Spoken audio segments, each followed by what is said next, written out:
Hi, welcome to Spilling the Coffee. I'm Steph. I'm Taylor. And today we're going to talk about how to network as a young professional. We're going to give you guys some tips on how to connect with people at networking events and people that you would like to know. So, rule number one for networking as a young professional is don't go into a situation asking for a job. You're going to want to establish a relationship with that person beforehand. So you want to build a genuine connection with the person.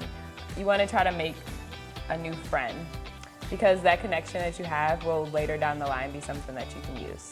So I know what you guys are thinking. You need a job, right? And when you go to a career fair or a networking event, that's what you're thinking about. But you want to go into a situation thinking about what you can do for the other person and what they could do for you.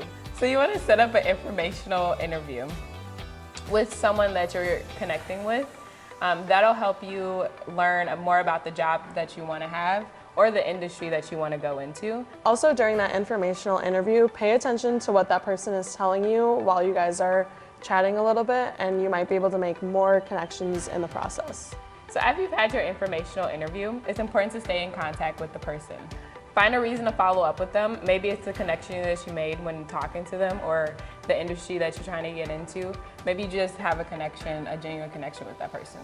Thanks for watching this episode of Spilling the Coffee. See you next time.